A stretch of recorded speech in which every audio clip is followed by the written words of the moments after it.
Welcome back to NieR Replicant. We're going to finish playthrough A today, so let's go and take the long trip back to the Lost Shrine. I should have moved there prior to starting the stream up. I did not, and I feel like a fool for doing so. Gotta move my microphone, it's in a weird spot. There we go. What a headache. What is? We've not the time to worry about random bandits. Look, the temple is really important to the masked people. Then perhaps they should go inside and protect it themselves. Quit being difficult, Vice. You know there are rules about that. And thus, my headache. Stop bitching and get moving. Oh, that's an interesting shade. Can you eat scorpions? Indeed you can. Long ago, people operated food stands where they impaled the creatures on skewers and fried them whole. Where did you learn that? Who can say? I do not know. Some portions of the past are inexplicably clear in my memory. Whatever, Gramps. What was that hussy? What was that, hussy? Alright, to the Lost Shrine. Let's go. We're not doing any more side quests. We're finishing playthrough A right now. We're gonna go. We're gonna meet Devola and Popola again. We're gonna beat them up. Why did I start off facing the opposite direction?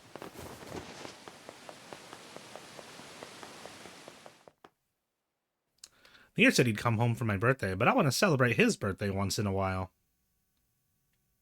Well, that's 5 birthdays you missed, Yonah. I don't think he was very appreciative of that. Wow, thanks, guys.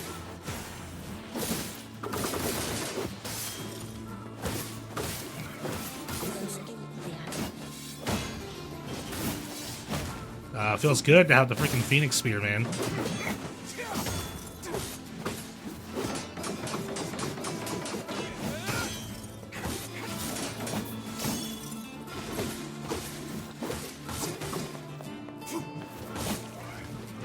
Fortunately, I have to kill everybody on my way up, because these guys are all mean.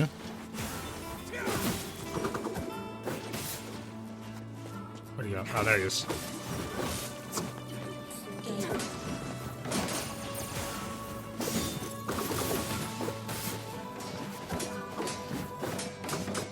Stop blocking. There we go. It would have knocked me off this ladder if I tried climbing up.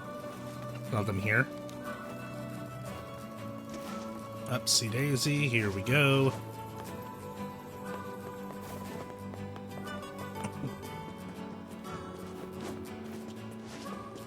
Alright, can I get up this ladder? Come on, come on. No! Where's the flying prick?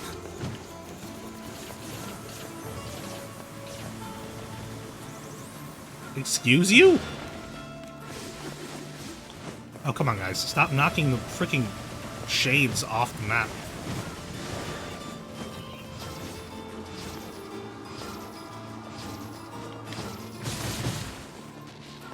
There we go.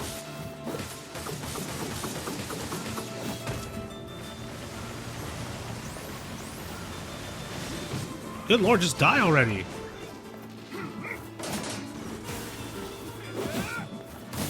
I might be able to just go. There we go. I heal a little bit because I am getting messed up. Yeah, those two can finish them off. I am not dealing with this right now. I am very anxious about freaking finishing this. I think. Okay, good. I was making sure the game audio was going, because that's the last thing I want, is the game audio to not be playing. I hope anyone who is listening is able to tell me if the game audio is too loud, because that is something I want to avoid.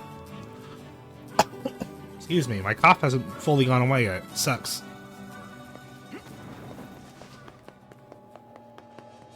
It sucks because I've been recording Let's Plays, so a new Let's Play, and you're not going to hear it in the Let's Play because I'm giving myself 1,000 times more work and I'm editing out all of my coughing. So you guys don't have to listen to me going like every few seconds.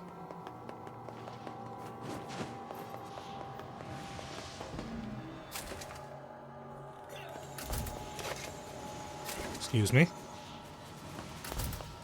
Excuse me. It's awfully eerily quiet in here.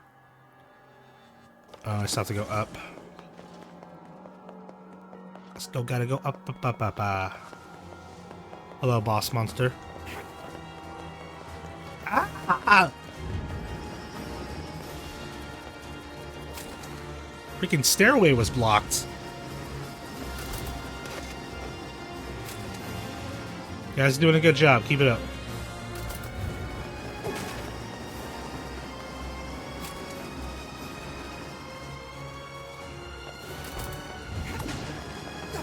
Additional herb, but you can't carry anymore.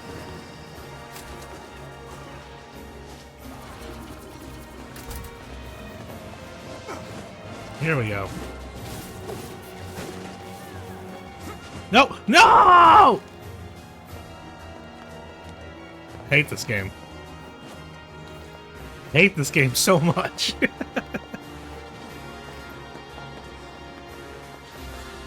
Why would they even let you do that?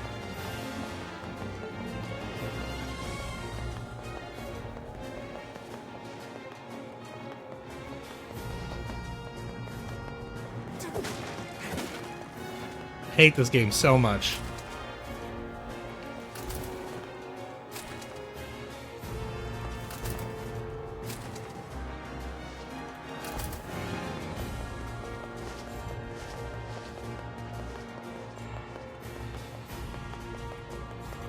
Where's the boss? Is he just gone? Is that the boss over there? That life bar? No. Those are just regular enemies. I don't know what they're doing back there.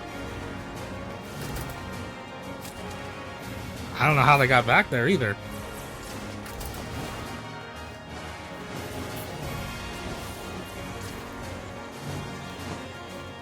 Alright, I made it up this time. Excuse me. Wow, there's so many doors to go through.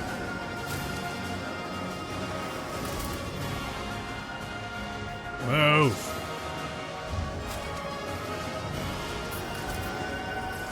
Gotta play through the end. This one, but you can't carry anymore.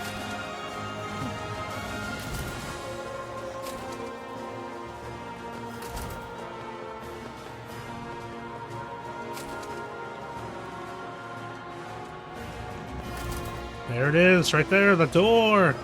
Move. Move.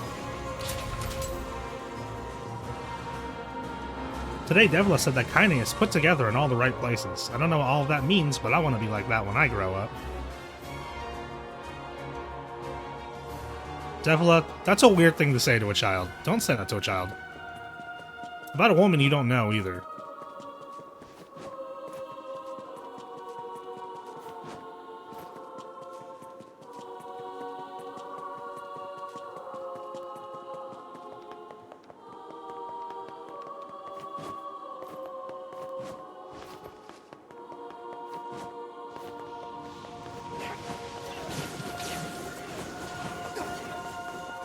Oh, we're almost there. We're so close.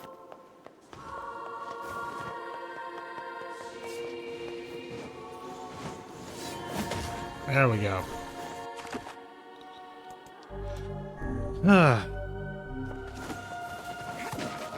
Just under 19 hours.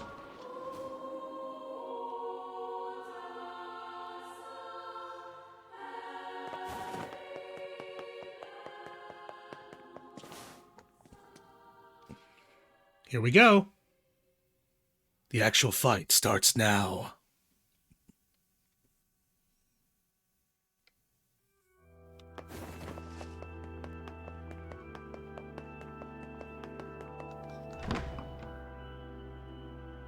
Can I just walk through, or do I have to do the questionnaire again? Excuse me.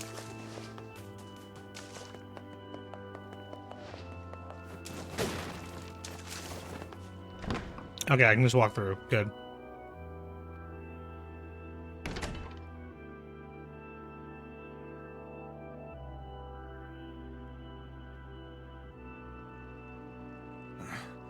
It's the twins from your village.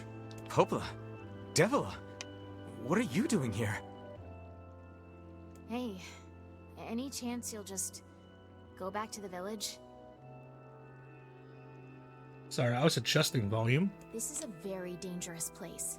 Even if you can find Yonah here, you probably can't get her out. How did you get here?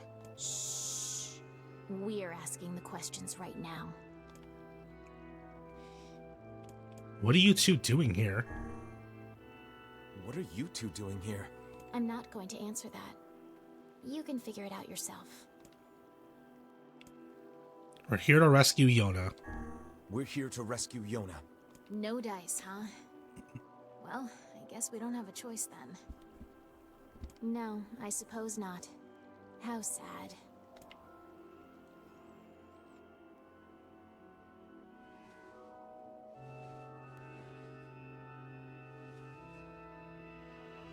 We didn't want to fight you. We really didn't want to.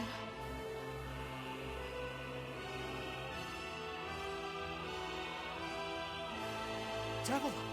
What's happening? Sorry, but this fate was predetermined. Still, we spoke to truth. We really wanted to avoid this if possible. We were I know, hoping to they're put it off warped. for 100 years or so, until the next generation came along. What are you talking about? Are they shades? I don't think so. It's a lie. I don't believe it.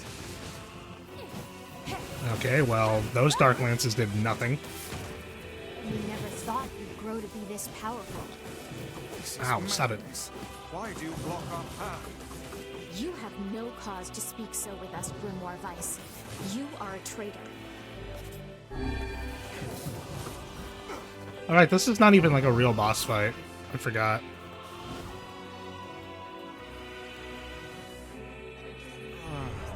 What now?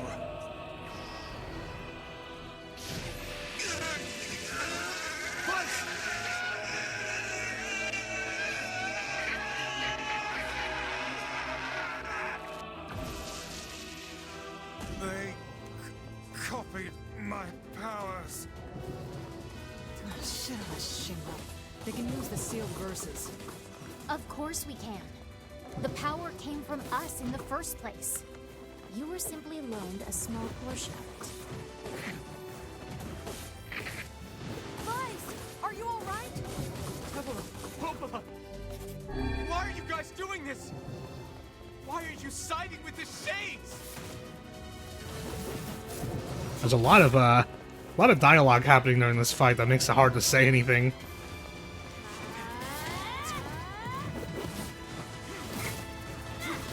Oh, she punched me right in the head. I should really try out the other magic spells sometime. Instead of just getting continually punched by Devola. Oh, dude, that just broke right through my guard.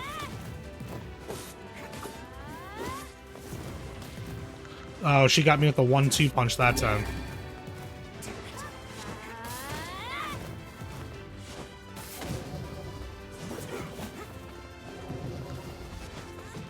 Ow.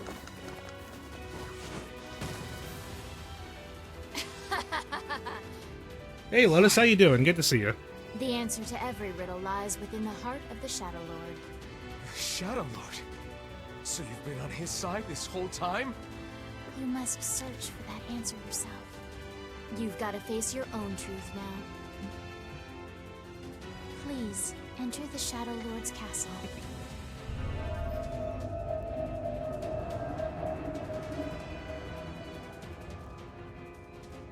Woo!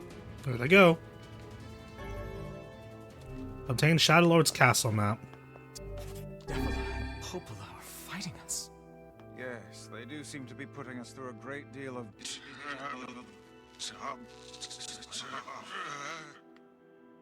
You okay, Vice? How odd. For long years, my mind and tongue have been my greatest assets. But now the latter seems to be... Well, Vice?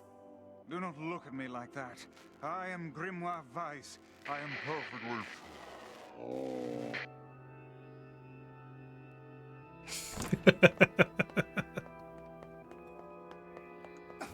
I think I hear a waltz. Uh-oh.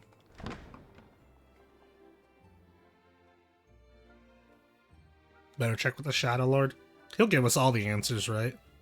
In a language we fully understand.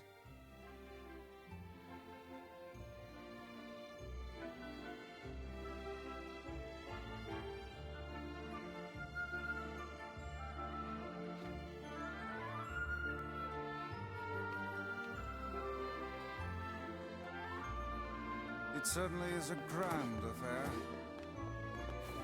Can I just go? Wouldn't that be nice? Bastards. They're all shades.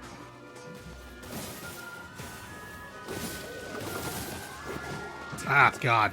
I think we're locked in. It's not like I was planning to leave. Yeah, it's a bit late for that. Ooh, I learned ODDY. Guard resistance plus 30%.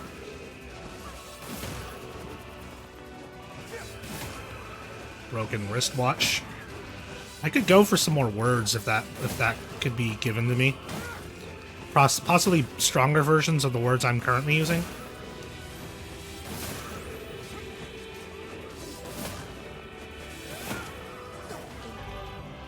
Ululath. Armor break plus 30%. I could probably actually use that, considering what I'm currently dealing with.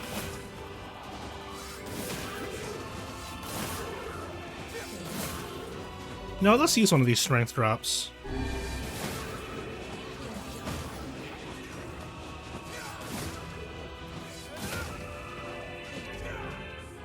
Ooh, Oat Zark and XP rate plus 30%. Yes, please.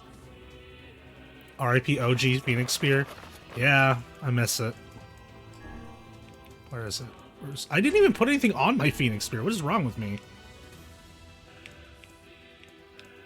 I'm gonna use Pahil Odzarkan.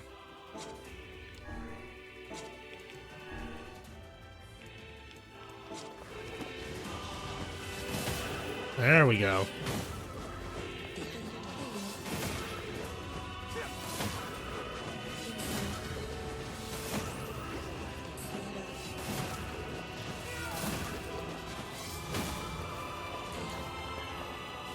Gotta play the original NieR too, so that we can compare and contrast.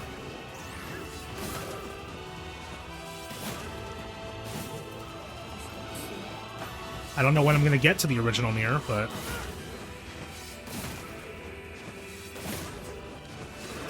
I would love to go through it again, just to at the very least just see Father NieR's story again. Just because I really like playing as Father NieR, and I really love Jameson Price's voice performance in that game.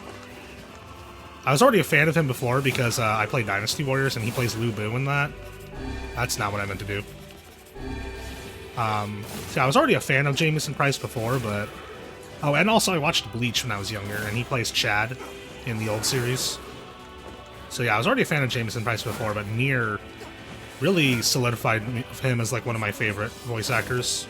Because he's just really freaking good at what he does.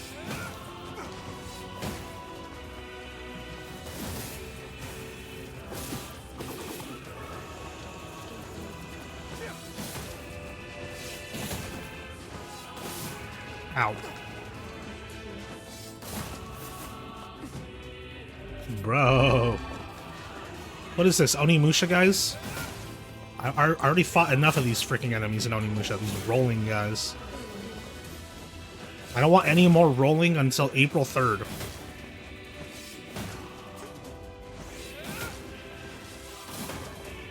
We done? Are we're still not. Wow.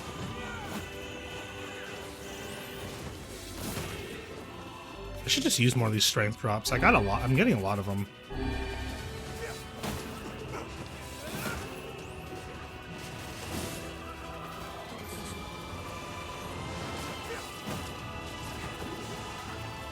Stop flying around. I can't hit you like that. Damn it! They won't stop coming! I'll open the next door. Cover me. Oh, how I do love a good time. Vice! Oh, right. Protect the hustle, yes? Good plan. Let's go. Protect Kaine for us. Come on. Come on. Kaine! Hurry! It's not open yet? Do I look like a goddamn locksmith to you? Please, for the love of God, stop blocking. How am I actually supposed to hit these guys?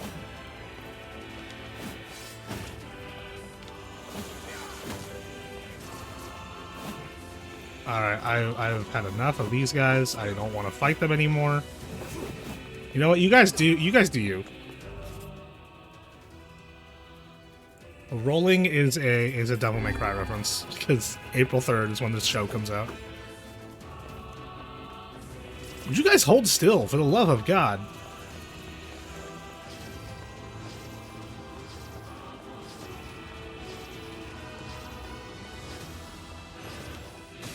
No, you idiot. What are you doing? Love doesn't want to open? Fine. I'll just break it down. Stop, you impatient fool. Come on. There we go. Finally. Goddamn no good bullshit bastard! Open the fuck up already! Ugh! Got it. Kaine, look out!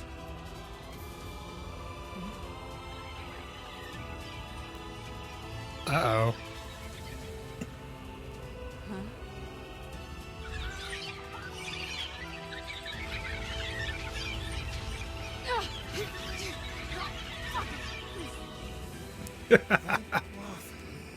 This thing's freaking me out! I remember in the PS3 version, I thought it was NieR who told Kaine to look out. We need to help Kaine! Oh yeah, I should probably help her out, huh? You okay? Yeah, but we got problems.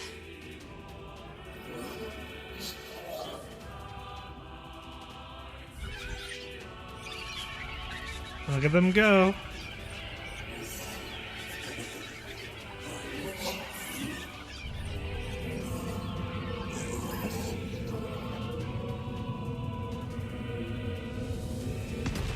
Uh-oh. What was this thing's name again? I forgot, but I believe this thing also had like a fairy tale name to it. We don't need forgiveness.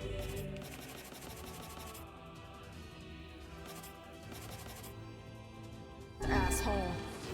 Kaine?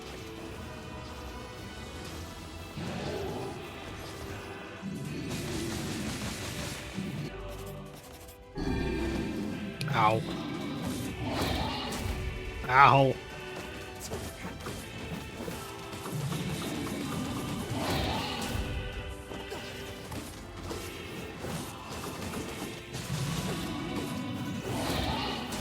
How should I know?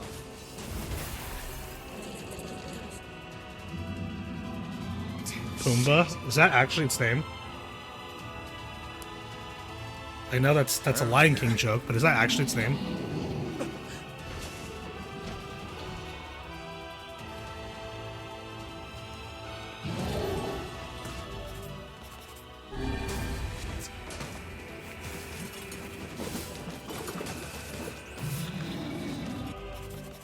Alright, give me another strength. Oh, I'll use the capsules, I have more of those.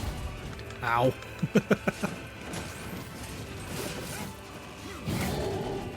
Dude, why do I never use these things? Oh yeah, this is the one that regenerates. Can we even hurt this thing? We can, it just gets back up. Oh no! We can't stop now. Damn it. Stay focused, Kaine. She's doing her best. Victim to such distractions. Come on! We done. We have to keep going! Let's go! It's locked. Oh, that's the wrong door. I'm coming, guys. Oh. Gotta wait for Kaine to kick the door open. This way! Move! Wow, you kicked that open fast.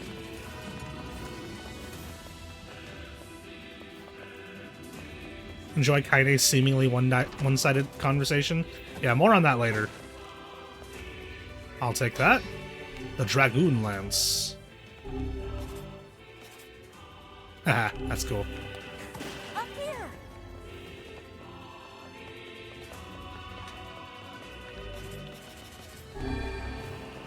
Use my last medicinal herb. Oh, never mind, I got more.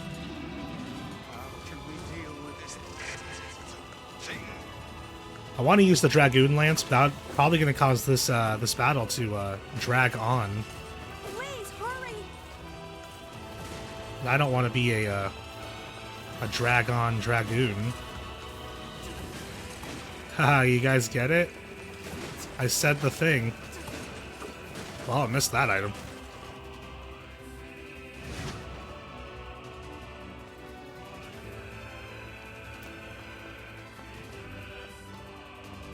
It's a Dragon Guard reference. Damn it, I can't get it open! I'm now imagining like a sequel to Dragon Guard that's like Incoming. called Dragon Guard. It's like the Lion Guard. You know, that show that everyone loved? The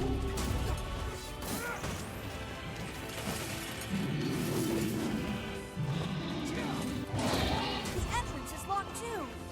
It seems we are in a bit of a predicament.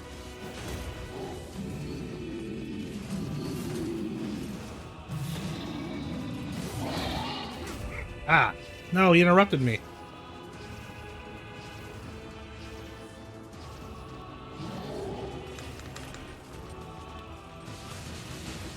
Strike the beast while it's down.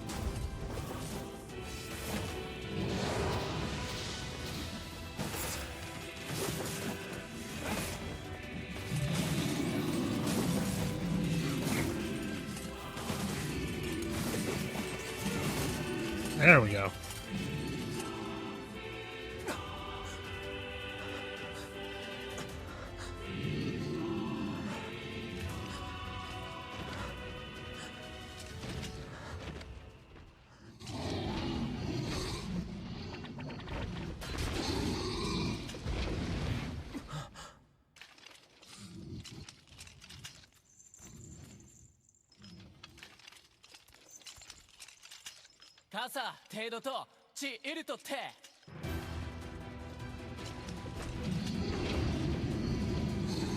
It's the boy.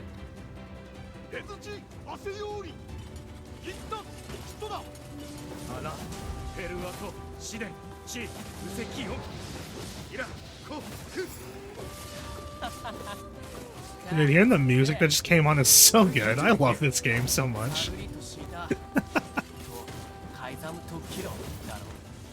You are correct.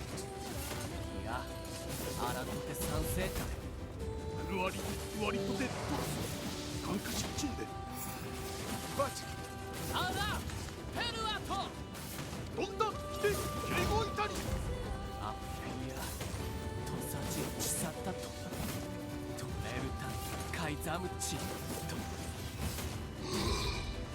Oh my god, stay down.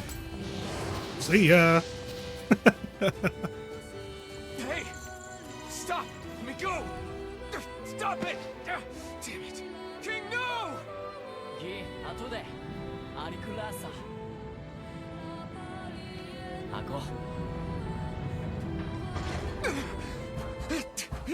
No! Open the door! You can't fight that thing on your own!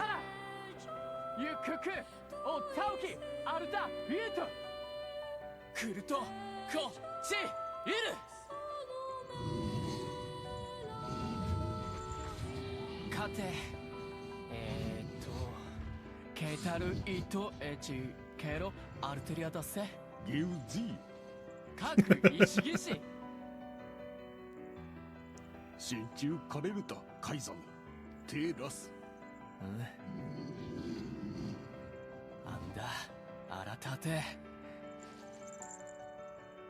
ウラーヌ・ペルア・ト・チ！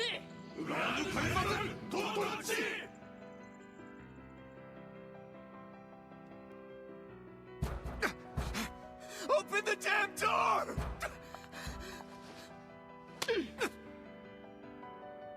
Knock it off already. Let's go. Kaine. He's fighting for you. And for Fira. Don't let him die for nothing. I remember that slap being heavier in the original. But I might be thinking about something that happens a little bit later. Gotta get going. Wouldn't want to wear out our welcome and be a bore. Good one.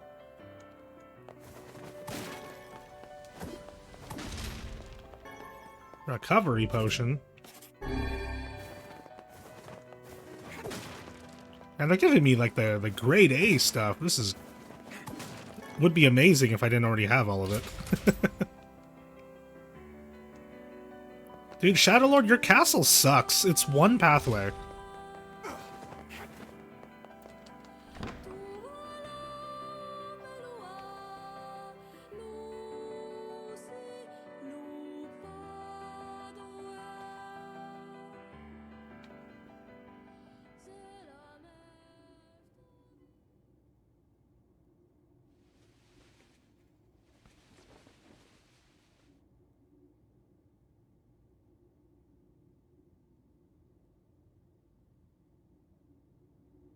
Devola, Popola.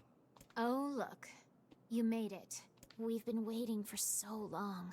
Why are you doing this? It began 1300 years ago. Humanity, finding itself on the brink of extinction, undertook a last-ditch rescue plan called Project Gestalt. If you guys remember, that's the project on Xbox 360 in Japan. Do you still not remember, Grimoire Vice? Then let's give you a refresher.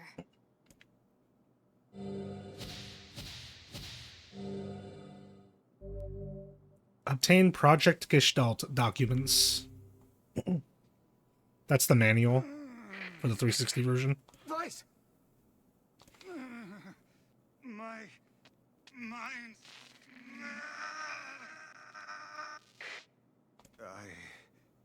I remember, Devola, Popola. You are not human. In fact, oh no. Yeah, sometimes the truth can be a real bitch. You want to finish that thought for him, sister? All of us, every person standing in this room, are mere shells created by the true humans. What are you saying? You still don't get it? You aren't human. So then humans, I mean, the true humans, are extinct? No, they still live on. You know them as shades. Each shade is a twisted remnant of what was once a human being. Crazy, huh? Now let's skip the part where you stand there with your mouths agape and just get down to business. Wait. Sorry, but we're gonna be needing that shell of yours. The rightful owner has been waiting for a very long time. Please don't be angry with us. We are only doing our duty. Our endless existences have a single purpose: to control the lives of others in accordance with the will of the true humans. You have your own motives, your own desires. And we have ours. I fear it really is just that simple. Don't speak such foolishness. Sorry.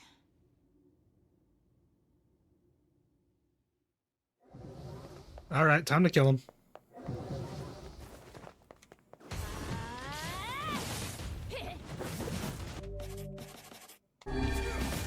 There we go. We're the same. Tools in the hands of a master. No. I'm nothing like you. Stop freaking punching me.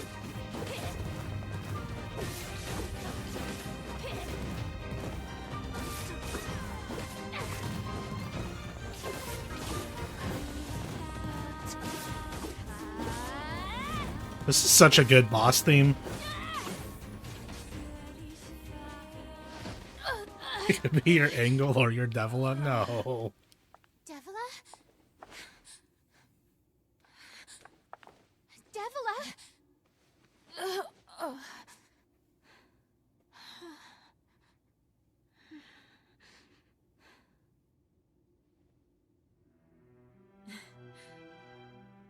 Popola, are you crying? No! Don't die! You know, Popola, I understand now why we're twins. It's because we were born without souls.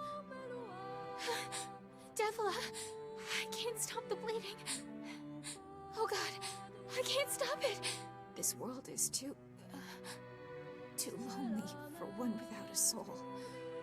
There's too much emptiness.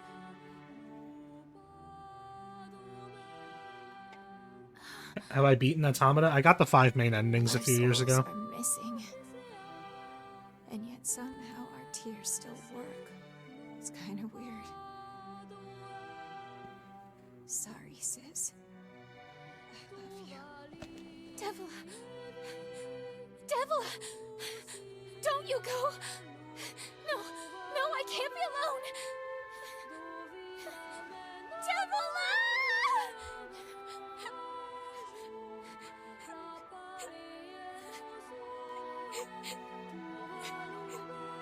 Popola. Let's stop this now. Stop? Stop? Now you want to stop? You think you have the luxury to stop? You cut down my sister like a goddamn animal and now you want to stop? Popola, wait! It doesn't have to— No one stops! It's way too late to stop! No one stops! God, Eden Regal just went freaking ham here. Please, don't do this, Popola! You and Devola were like parents to me! Those two have watched the world wither for time immemorial. Cruelness of such a fate is difficult to imagine. I don't want to do this! I don't want to fight her! Stop bitching and start fighting! It's the only way! Jeez. The frames I have to actually hit are so low.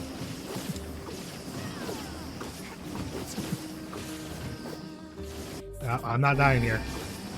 Not when we're this close. There we go. I do remember Devola and Popola showing up at the end of Automata. That was so freaking great. No stopping ever! More on that later, when I eventually get to Automata again.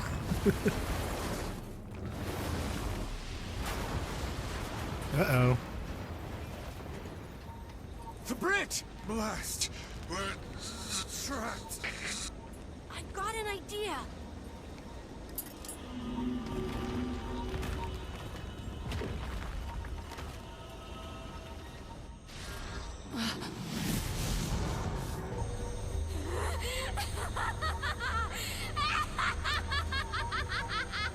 I fear we're done for. It'll be all right.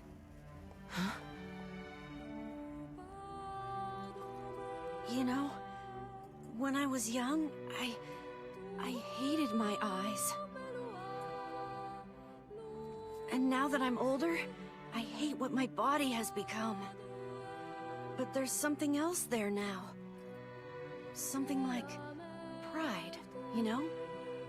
I mean, without all this, I couldn't have become your friend. Goodbye, my friends. Thank you for everything. Emil. For so long, all I could do was destroy. But now, I have a chance to save something. No! Now get going, okay? Emil. Don't worry about me. I'm gonna be fine.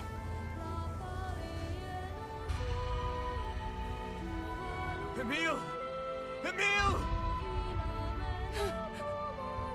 Emil! You jackass, get back here! Emil!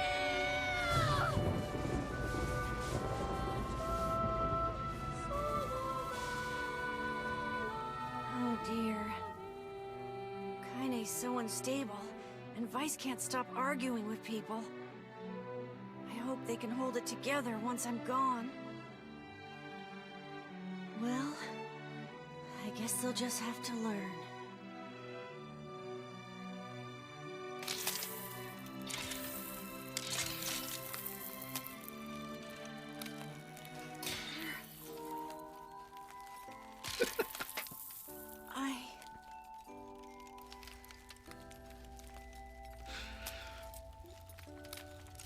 I want to see you again.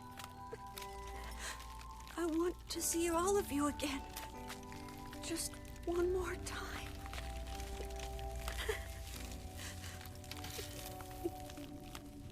Yeah, it's just a PS5. Scared. I don't want to die.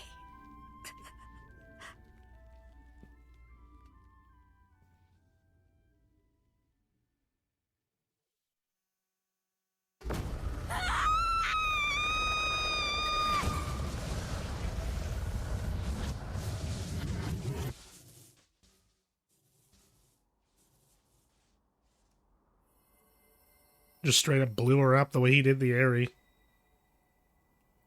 His powers are so strong it killed my Wi-Fi connection.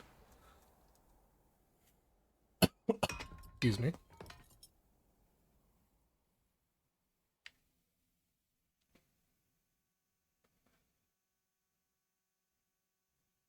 I have no idea what's up with PlayStation consoles and why they lose their Wi-Fi connection so easily. This happened to me all the time on my PS4 too.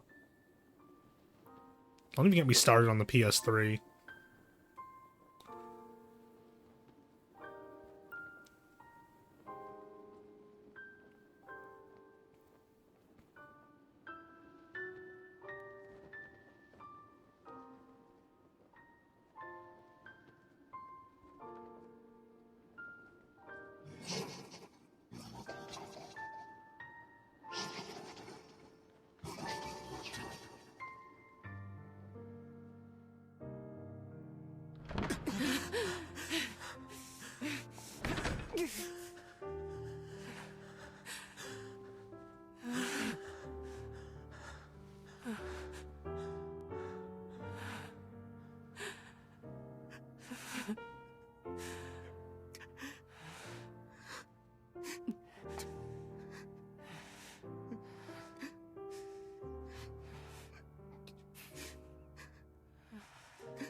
Let's go.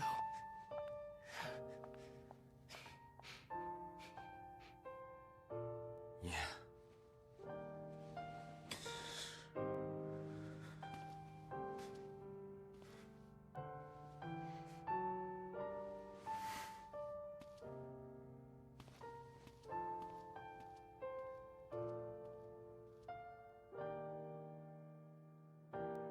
This particular scene, kind of bugged me in the PS3 version when you're playing as older NieR.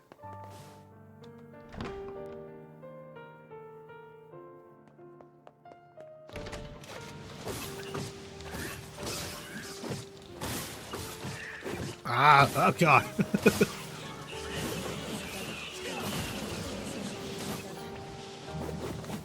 There's so freaking many of these little guys.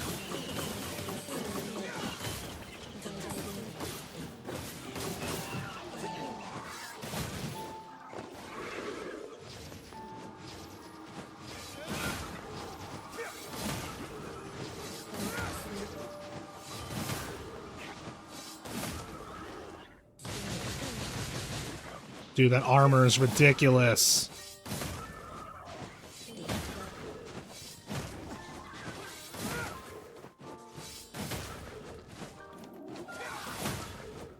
But yeah, something that's kind of implied throughout the game, or in very few instances, honestly, is some kind of like building romance between NieR and Kaine. And it's all but confirmed in one of the endings, which we'll get to. I'm talking about it now because it's going to be a while before we get there. I don't quite like it when you're playing as older NieR, because, yeah, older NieR is significantly older than everybody else in this game.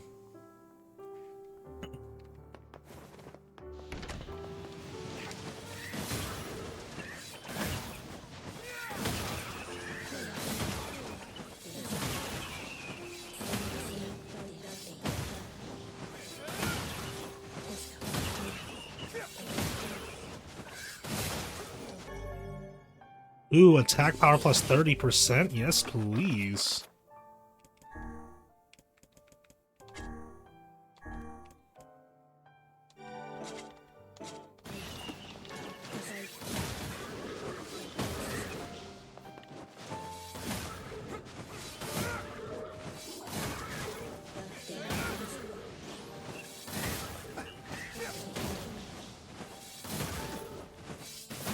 Oh my god, just please die.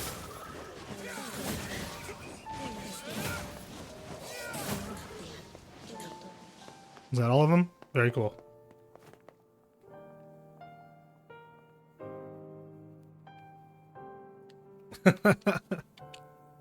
Listen, I'll kill all the small children I want. Top 10 out of context ODDY quotes.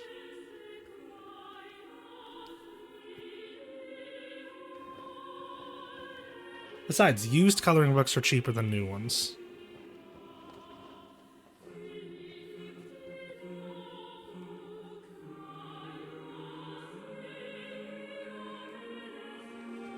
Yonah!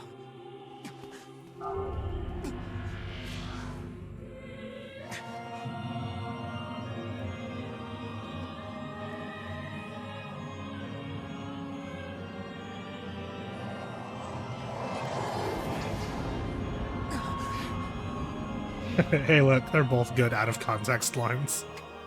Dude, Shadowlord's design is so freaking cool.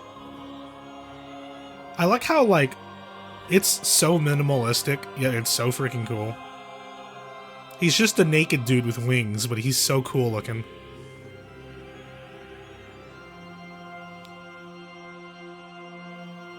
It's like a Solus from Breakdown. It's just naked Sephiroth, but he's so cool. Hold nothing back.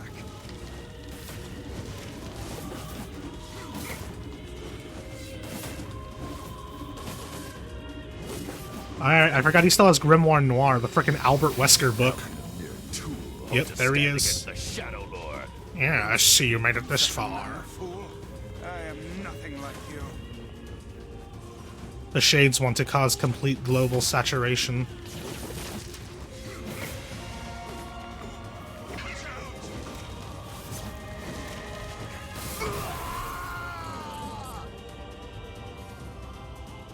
Dude, the Shadowlord theme is incredible. Be careful. I know. This boss fight was a freaking cakewalk in the PS3 version, with because the spear is just so broken on PS3, especially once you get the Phoenix Spear.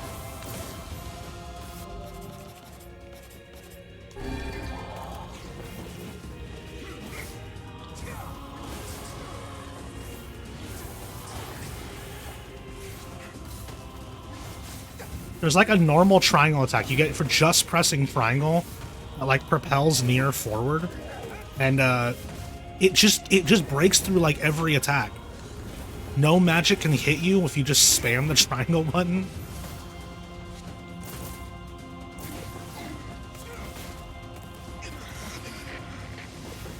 Vice, you alright? Naturally, I am as fit as a fit. There we go. I think we killed Wesker Book already. Wait.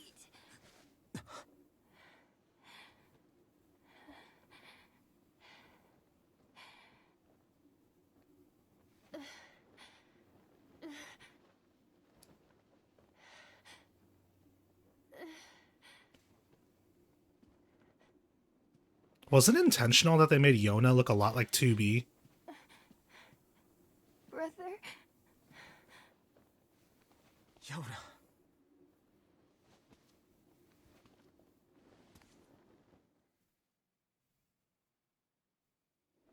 Huh?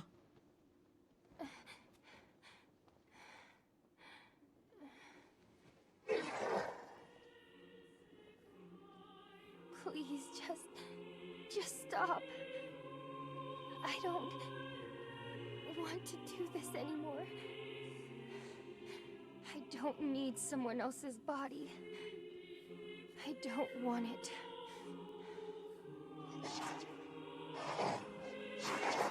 There's another girl inside this body. I can hear her. She won't stop crying. She says she wants to see her brother. Yonah's been possessed? This girl loves her brother too, just as much as I do. It's not right, you know? It's not right that she can't see him.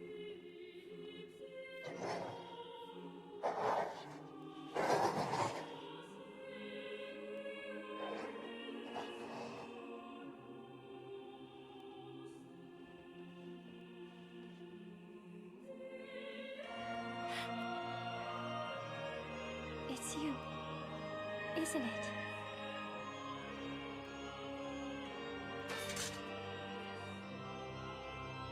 Yes, it's me. Let's go home.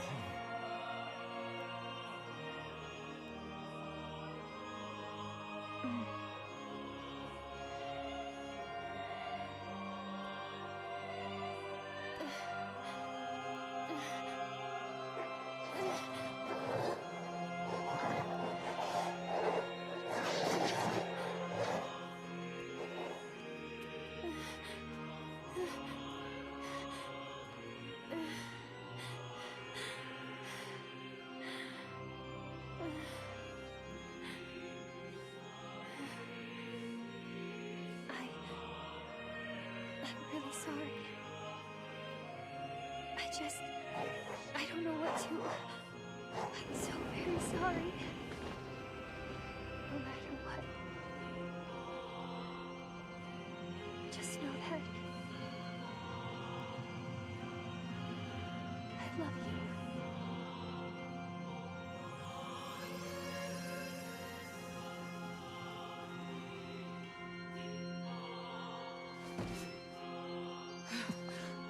Hurry. The shade that possessed her is gone.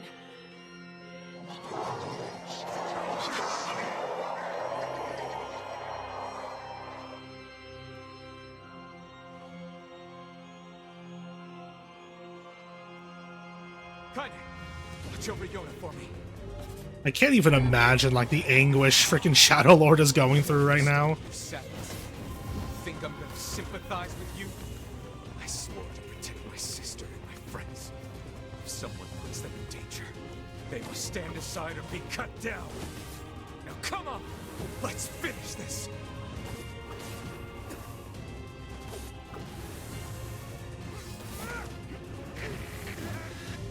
And also, to be fair, like, what is Shadowlord supposed to be like? Hey, can I take your guys' bodies so that we don't die? What's wrong?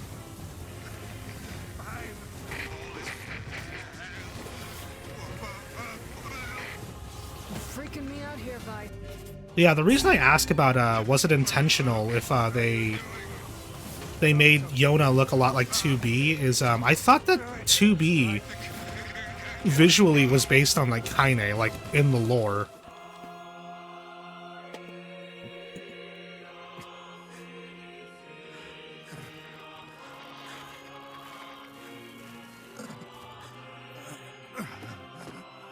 No bother. One moment, please. You okay? Fine, just fine. Alright, no, I'm not. Nice. It seems some headstrong idiot has decided to push me beyond my limits. I should have taken that job as a cookbook when I had the chance. Nice. I'm sorry. I'm sorry. Only joking. I hate cookbooks. But Let's go. Out of the way. I have one final task to fulfill. Where are you going? Why, to stop him, of course. But after that, it's up to you. Only you can see this battle to its conclusion. I wish you luck, my friend. You can't. I swore I'd always fight by your side. You are an exceedingly stubborn lad. You know that, yes? Perhaps that's why I've so enjoyed our time together. But I fear this is where our journey ends. Weiss! Oh, and remember what I told you about using my full name? Well, forget it. I've grown rather fond of Weiss. Weiss.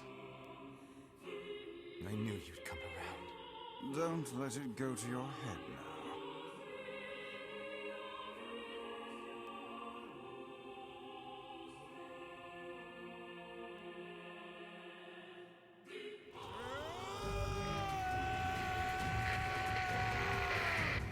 Grimoire Weiss has lost all of his powers.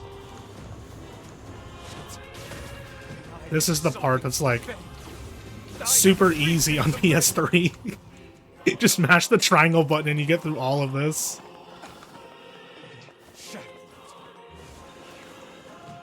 Ugh.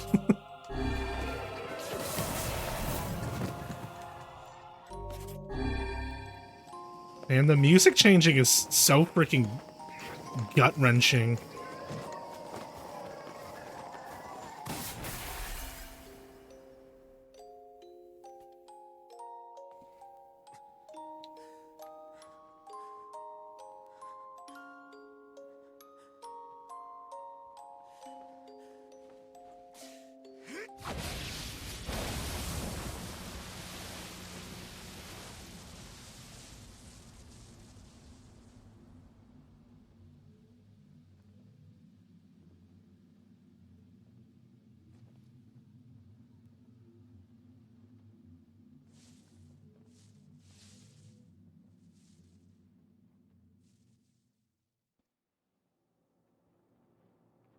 It's the first time he ever hesitated when killing a shade.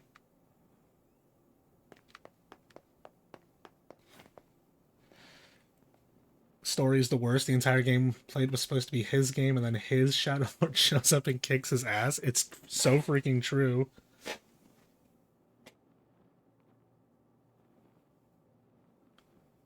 You might hesitate if if it was your own doppelganger who was visibly surrendering. It's also just like at this point, like, he didn't know these were humans before now. And it's just like, Shadowlord's just done. He doesn't care anymore. Is Yonah all right?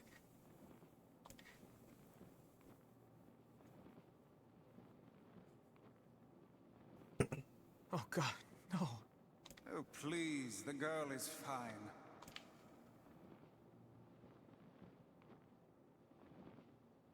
Weiss? Where are you? Are you okay? I am as well as can be, considering I have lost my physical form. Doubtless my voice will be the next to go, so listen closely. Your sister is safe. Do not mourn her, and do not give up hope. Instead, you must call her back to you. How? Use your memories. Recall the times you spent with her. Present her with proof that the two of you live still, and that your lives have meaning. I don't know. Typical. But take heart. I know you can do it.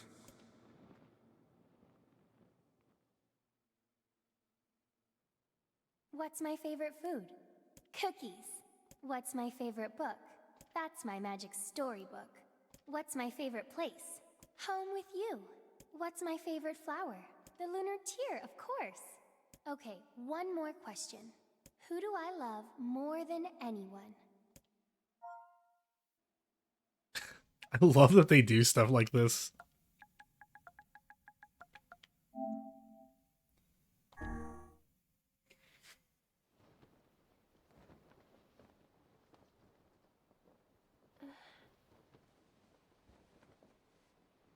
Is that you?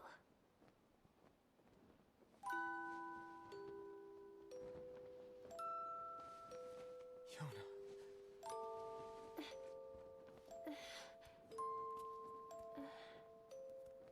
Is this my body? Yes, Yonah. It's yours and yours alone. You look bigger than before. Like you've grown up.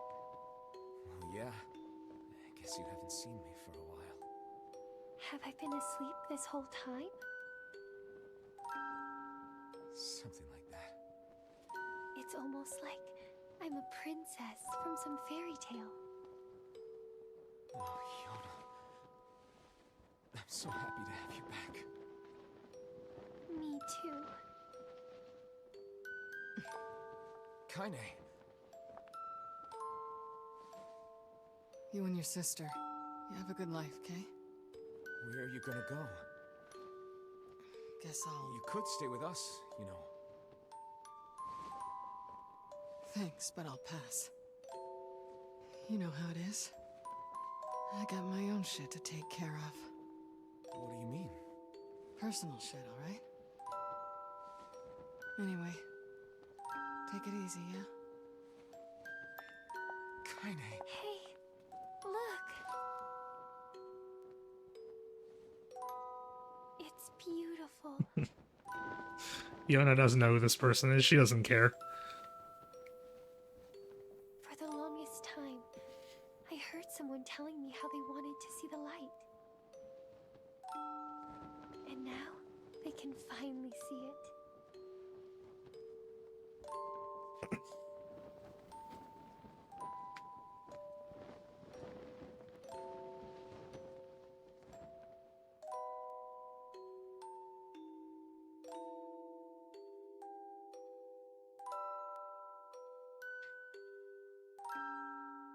Bot and Kaitos pulled that trick too? That's cool. I didn't know that. I never made it that far into Bot and Kaitos. Not true. I made it pretty far into Bot and Kaitos, but I never finished it.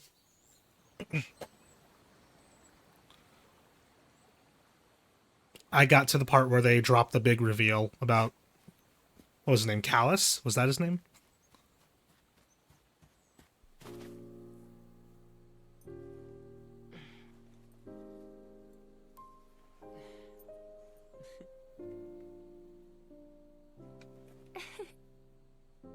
Thank you. I love it.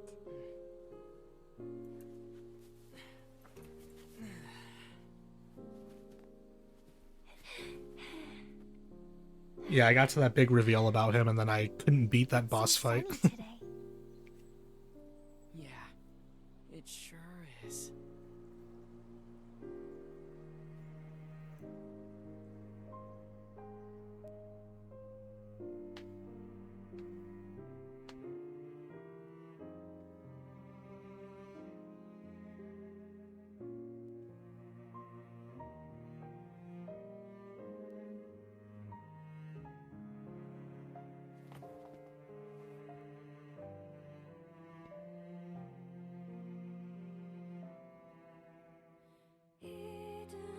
And that's it.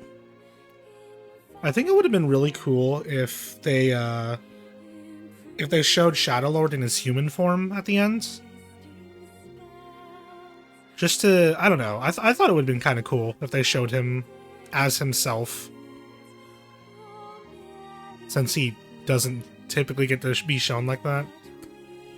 Plus it also, you know, man, Brad Venable, Red Bag Man. Rest in peace, man. But, yeah, I just thought it would have been cool if they just showed him in his like, actual form, like, what he looked like as a person. Can I skip the credits? Well, I was gonna wait until we got the final ending before showing the credits, but I guess I have to watch it. Can't skip them. But that was ending A, and we are only an hour in, so we can actually get playthrough B started up. Cool, I got a lot of reading to do.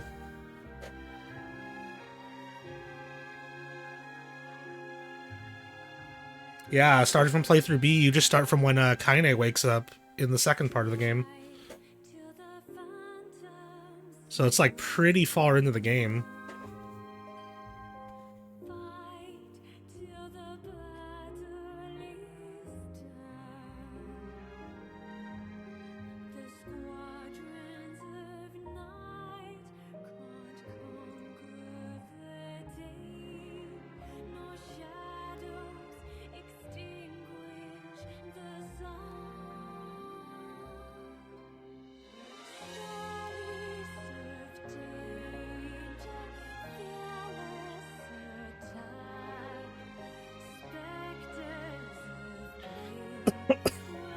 Excuse me.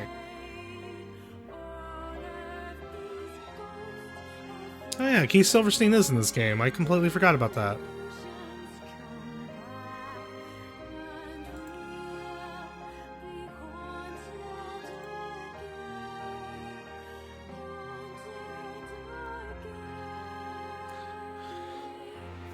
So I'm just like browsing Blue Sky right now while this is going because I don't really know what more to say during this because the game's not over. I don't want to give like all the thoughts I have on the game right now because there's still a lot to go through and quite a bit more story stuff to see. So I'm just like kind of scrolling Blue Sky right now, and the Marvel Rivals team was laid off? What happened there? That game has been, like, hugely successful. What the hell happened?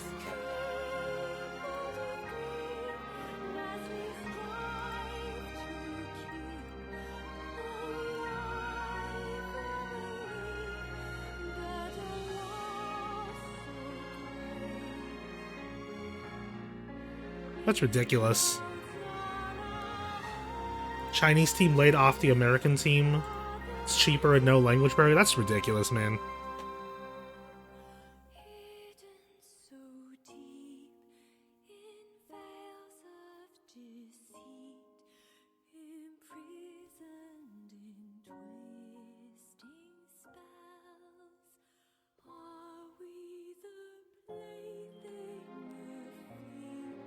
Just wild that they can they can help deliver this like wildly successful game and then just be laid off for it. Game industry's in shambles.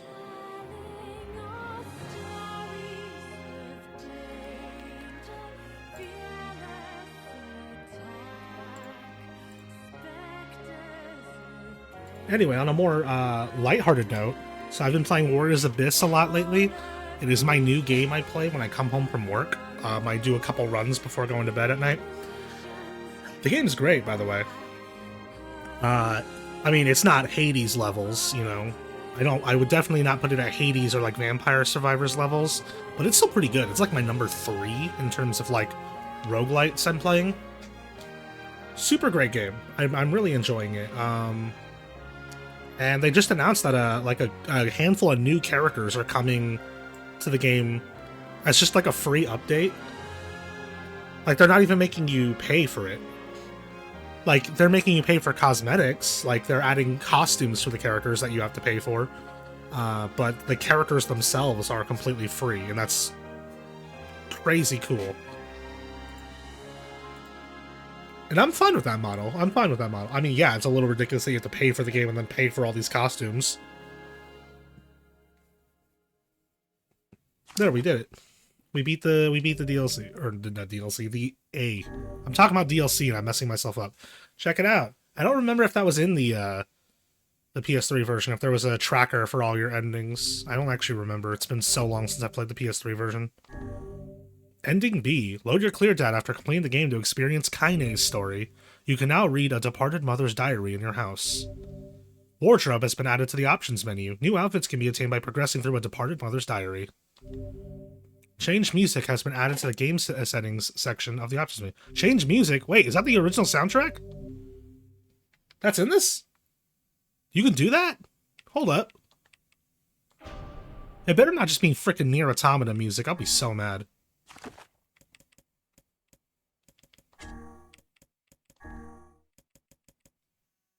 Ah!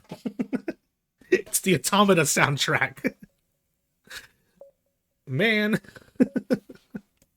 I mean, fine. I'll play it for playthrough B, because I plan on using other costumes for playthrough B just because.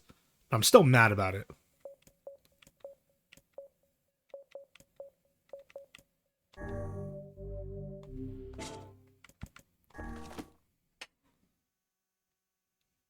I was hoping it was the original game's soundtrack. Why can't they use that one? Ah, you hear that?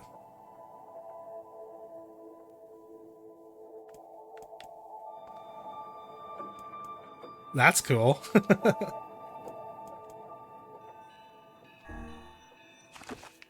Alright. Are you guys ready for a lot of reading?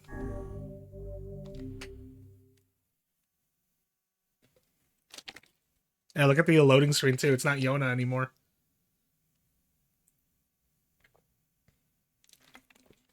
That's cute. I like that.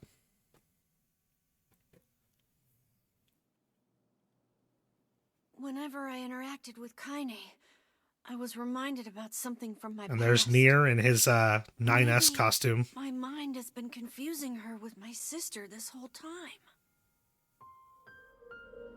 Anyway.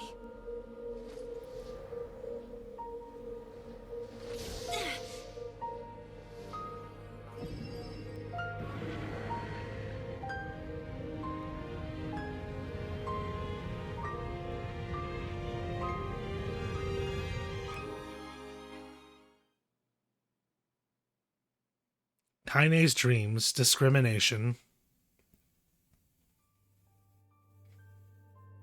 The sound of rain filled the village. The steep cliffs that surrounded the area magnified sound, causing even the slightest drizzle to rattle like a thunderstorm. Thin wisps of smoke streamed from huts as the villagers huddled in their homes and waited out the rain. A single child, however, had braved the downpour and was now wandering slowly toward the wooden, hawk-shaped weather vane at the center of town. The wanderer reached the vein, which had existed for as long as any could remember, and stared. The child's face was simultaneously delicate and fierce, like a teacup that had survived a shipwreck. Those traits combined with pale white skin to give the face an almost sexless quality. If the beak turns east, I go home. If it stays west, then I... The child blinked. Rain slowly dripped down the young one's short hair and began its long descent to the ground. Come on. Come on. The child felt a slight breeze and watched as the vein slowly creaked to life. Spinning this way and that for a moment, it finally settled with the beak pointing firmly toward the east. East? Really? Excuse me. Before the vein could move again, a jagged rock came spinning and tumbling through the air, striking home against the child's head. The force of the blow dropped the child to the ground as a hail of stones began to fall all around. Oh no, they found me. A heartbreaking smile crept across the child's face as the stones continued their assault. Through the rain, the sound of multiple footsteps grew louder before a voice rang out. Yoo-hoo! Kaine! The voice belonged to Demo, worst of all the bullies in the area. As Kaine struggled to stand, a final stone came skittering through the mud and bounced against her foot. Blood oozed from a cut above her eye and blurred her vision, but she could make out the shapes of Demo and his usual gang of idiots. The boy seemed taken aback for a moment by Kaine's seeming indifference to the blood dripping from her face, but quickly regained his bravado. What's up, freak? You like the rain? You like getting all wet? Or did you finally decide to run away from home? Though she knew it was futile, Kaine turned to leave. Before she'd get more than a few steps, the other children scrambled to surround her, cruelty burning in their eyes. Kaine knew those were not the only eyes on her. The tormentor's parents watched from the safety of their homes. She was attuned to this sensation. It was one she had experienced many times before. While some villagers simply turned a blind eye to the actions of their children, many encouraged it openly. In a society ruled by superstition and fear, Kaine was something to be hated, and if possible, destroyed. I didn't say you could leave, freak. Demo's words chewed at her like a worm through an apple. He can't hurt me, she lied to herself. Be strong. Be brave. He can't hurt me. He can't hurt me. He can't hurt... Oh, look! The little freak is gonna cry! What's wrong? Are you sad that everyone hates you and wants you dead? Kaine prayed for the rain to flood down and carry her away from a world that seemed to have no place for her. but if there were gods, they chose to ignore her. As Demo crept ever closer, the clouds began to thin and the rain slowed. Even the weather hates me. I'm useless. A failure. I wish Demo's rock had taken my head off. Kaine couldn't meet Demo's leering gaze. She lowered her eyes and stared at the muddy ground below. The bully moved forward until he was inches away. She could smell the scent of old meat on his breath.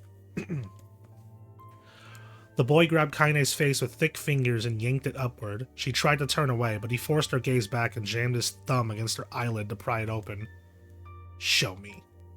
No. Did you just say no? Dino grinned evilly. You don't have to say... Oh, you don't say no to me. No one says no to me. Not even taking his attention from Kaine, he called to his cohorts. Come on, guys. Let's give the freak what she deserves. As soon as Demo finished, kicks and blows began to rain down upon Kaine. Demo paused, still grinning, as Kaine curled into a ball and tried to make the pain stop. I don't get you, freak. What you acting like a girl for, huh? Everyone knows what you really are. This is a very surprisingly topical story to be going through right now. Kaine ignored the question, choosing instead to stare at the weather vane, and continued to point east as if supremely confident about the future it had chosen for her. Go home? Yeah, that's a funny joke for someone with dead parents and no home to go to. Freak! Chanted the children. Freak! Freak! Freak! Kaine closed her eyes and listened to the rain, waiting for the pain to start again. As the clutching hands of the village children closed around her, she bent her mind to the sound of the rain, letting it become her world entire. The rain fell, but the pain never came. Only when the laughter of her tormentors turned to terrified cries did she dare open a single blood-caked eye. Kaine was shocked to see Demo sprawled on the ground, holding his head and screaming in pain. She could see blood welling from spaces between his fat, twisted fingers. Oh my god, he's crying. He's actually crying. Deprived of their leader, the other children glanced back and forth between themselves as if waiting for someone to step forward and take charge. When no savior emerged, they began an uneasy shuffle away from Kaine. But the young girl was the least of their concerns. Instead, their attention was wrapped on the ancient woman standing a few feet away. After struggling for breath for a moment, she finally spoke in a voice thick with rage. Hurts like a bitch, don't it? Now I suggest you scatter before I throw another one. And if any of you little bastards ever touch my Kaine again, I'll do far worse than throw a rock. You can count on it. The old woman crouched down and gently touched the hand Demo was using to cover the wound. Before he could think to protest, she ground her palm into the wound and twisted back and forth. Ow! He screamed, leaping to his feet. Stop it! What are you doing? Quit whining. Ain't no one ever died from a scratch. You hit me with a rock, you stupid bitch. A big one. That thing could have killed me. The old woman shrugged. Death is the best cure for stupid. Demo's face twisted with rage at her words. Locking his eyes on Kaine, he took a step backward and spat on the ground. Get out! Leave this village! No one wants you here, either of you! Seeing the old woman grab another stone, Demo and his companions turned tail and ran. As they fled, the old woman grabbed her side and barked out a single laugh. Ha! Look at the fat boy go! Guess he's healthy enough to run from a fight. The woman's smile faded as she turned her attention to Kaine. Kneeling down, she removed her shawl and placed it around the young girl's shoulders, then produced a cloth from the folds of her dress and began blotting at the blood on her forehead. Oh, Kaine, she said. Why didn't you fight back? You're stronger than that lot. The words of her grandmother stung Kaine, and she turned away. I need water? It's a lot to read. We're not even close to done with this. This is 2 NieR streams in a row where I'm just reading a bunch of stuff. Don't be nice to me, she said. I don't deserve it. Nothing matters anymore. Her tears, held in check for so long, finally began to fall on the muddy ground below. Everyone hates me. They think I cause bad things to happen. They think I'm a freak. I wish I was dead. As Kaine's tears turned to sobs, she felt her grandmother's hands on her shoulders. Despite her advanced age and diminutive size, she was a woman of surprising strength, and Kaine found herself unable to turn away.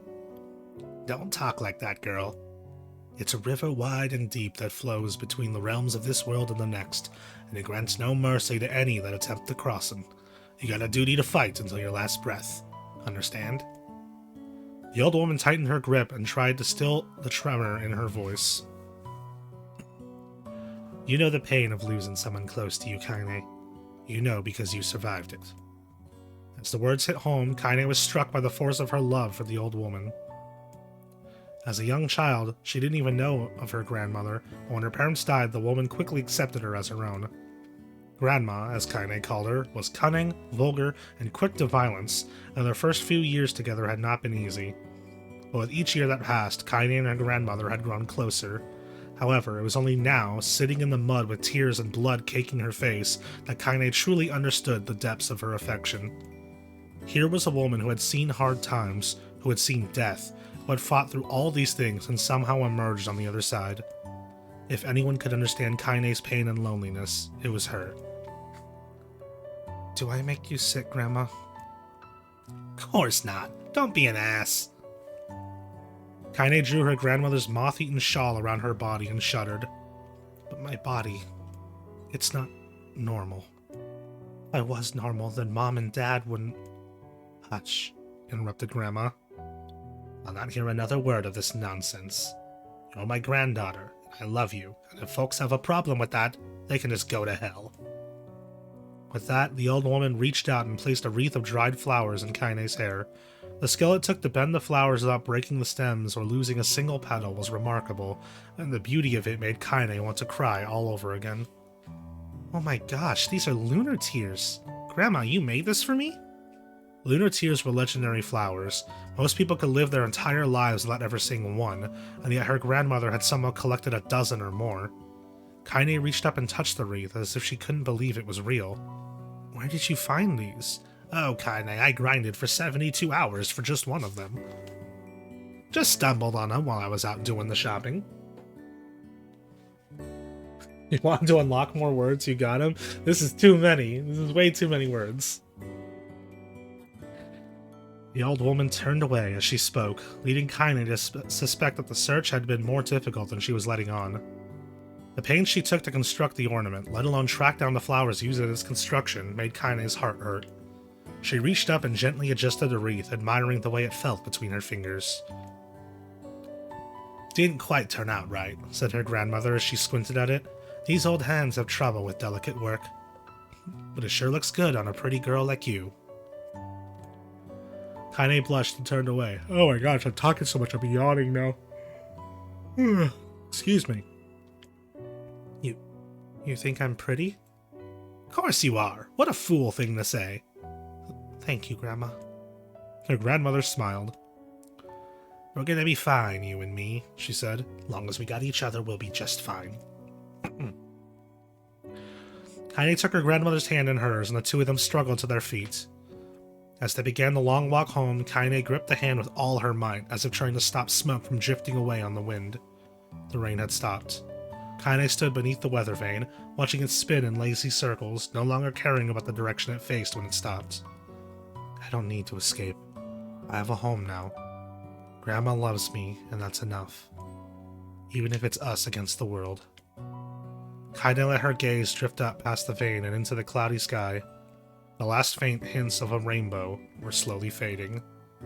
As she turned and headed for home, the light scattered into a million particles and vanished, seemingly taken away on the breeze. Alright, that was just the first one. We're now on Kaine's Dreams Daily Life. Good lord. This is so much to go through. Hey, Esther Eyes, how you doing? Welcome on in. In the distance, Kaine heard the steady sounds of an axe striking wood. The noise had a purposeful quality to it, as if she was hearing a master woodsman go about his work. The firewood being produced, however, was as far from a work of art as could be. Pieces of every shape and size were being flung about a barren yard with wild abandon.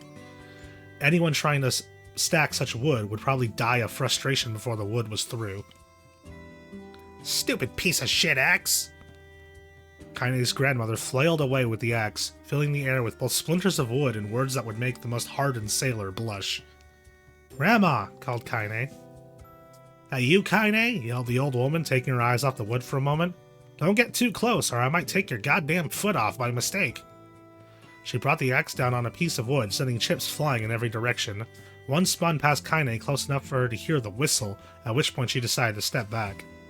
When she sculled to a safe distance, she cupped her hands around her mouth and shouted, "Grandma! Do you need help?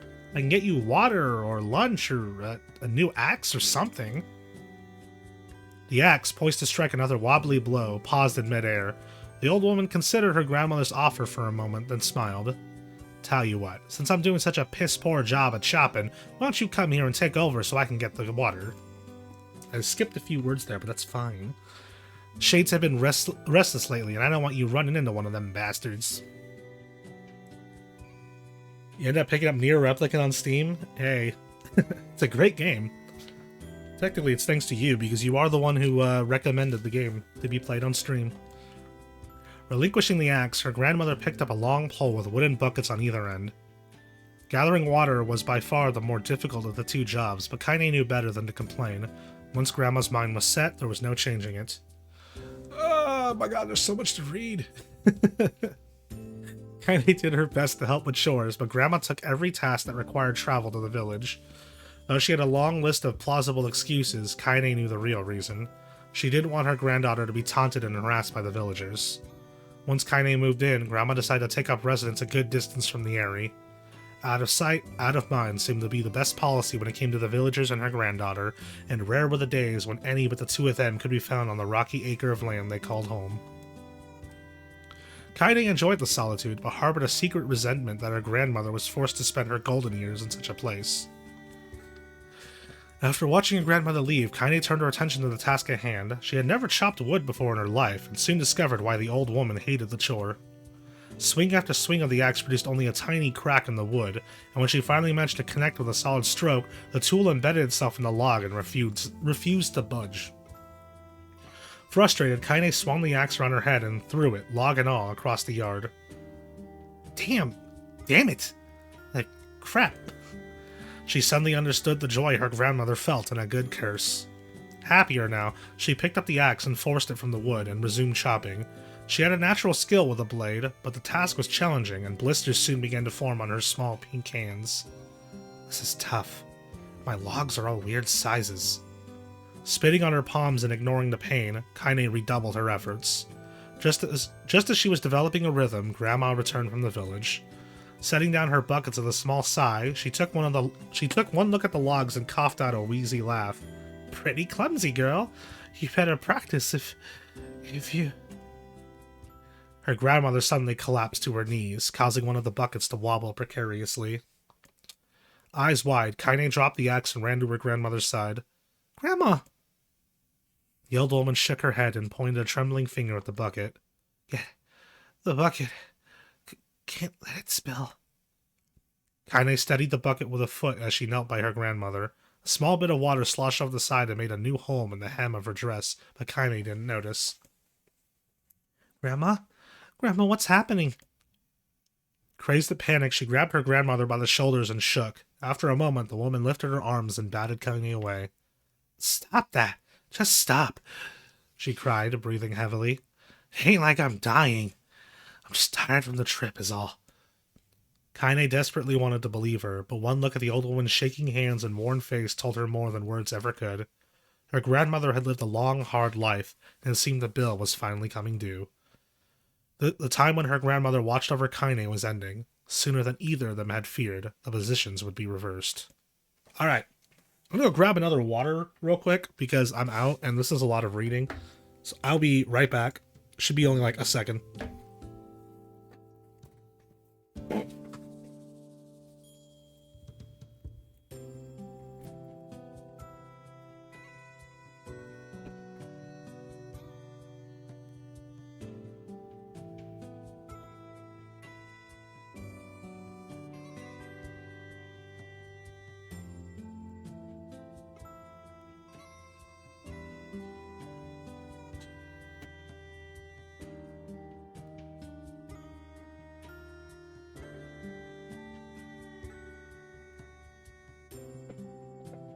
What are you doing?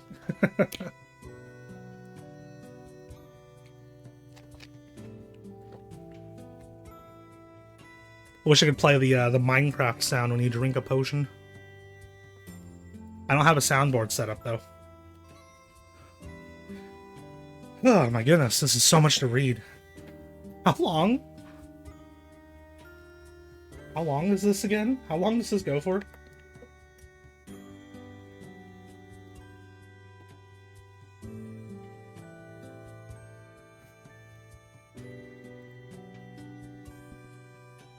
How long is Kaine's dream?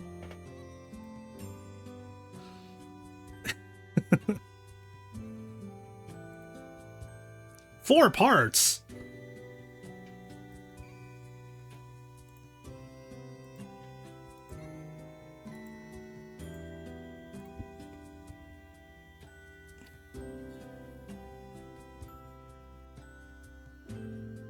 $281 pages, size 6 font, single spaced. I'd believe it.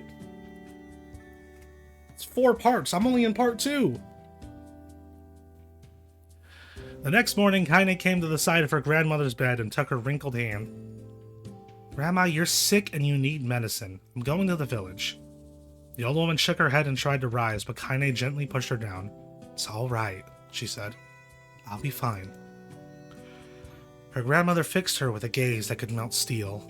After what seemed an eternity, she finally lowered her eyes and sighed. Well, I don't like it, goddammit. I guess I should quit being so stubborn and let you grow up. The old woman watched as Kaine strapped on her boots and made her way down the road to the village. Hours later, as an unseen sun made its way across the dark and rainy sky, she was still watching. Kaine moved at a brisk pace, checking her pockets every few minutes to make sure the money her grandmother gave her was still there. Every noise caused her to spin on her heels, making sure she wasn't being stalked by a shade, or worse, a Demo and his gang. But she encountered neither tormentors nor shades, and finally found herself at the entrance to the village. The few adults she could see glanced sideways at her, then muttered to each other behind raised hands before slinking away into the shadows. Her heart racing, Kaine took a series of rapid, shallow breaths and tried to calm herself. I have to prove myself. I have to help Grandma. I have to be strong. She chanted those words to herself over and over as she slowly made her way. Finally, her eyes settled on a rotund older woman who was angrily waving her arms in the air, telling anyone who would listen exactly what she thought of Kaine's presence. Hey lady, said Kaine with a bravado she did not feel. Where's the apothecary? The woman's flabby cheeks shook in bewildered anger. How dare this thing speak to me, they seemed to say. But Kaine saw that her eyes held a different emotion. Fear. Yeah, we're both scared, lady. Trust me on this one. Which way? Kaine repeated. The woman pointed at a small building to her right before hitching up her dress and stumbling off in the other direction. Kaine cringed, expecting a stone to come flying from the assembled crowd, but none came. Her mind was filled with a strange sense of pride as she made her way to the apothecary, but the new emotion had little time to take root, for as soon as she opened the door, she noticed the familiar customer at the counter. It was Demo. He'd clearly been sent here on some kind of family errand, because his gang of followers was nowhere to be found. Oh my god. I mean, what are you doing here, freak? The insult was delivered without force, but Kaine happily ignored it. Stretching on tiptoes to see over the counter, she asked the shopkeeper for the medication. Ha! Barked Demo. That old bitch finally keel over. Go to hell, Demo. The boy's eyes grew so wide they seemed ready to fall out of his head, but before he could let fly a comeback, or worse, a punch, the apothecary told them to knock it off before he kicked them out of the store. Demo slunk out of the shop, cursing Kaine under his breath. Once he was gone, she allowed herself to breathe once more, taking a brief tour of the shop while the owner prepared her medication. Countless tiny bottles filled the cramped store, each with a label written in some indecipherable language. An ocean of aromas assaulted her nose, creating a scent that was exotic, but not altogether unpleasant. Dude, his name is Dino? Dino Nuggets? That's like the perfect name for him. They constantly joke about him being overweight. Seeing such a variety of supplies gave Kaine a sense of peace. Surely, in a world so vast, there would be a place that she could call home. On the far wall behind the counter rested a portrait of a stunning young girl. The picture had once contained bright, vibrant colors, but time had worked its cruel magic, and they were beginning to fade. The beauty of the work, however, remained undiminished.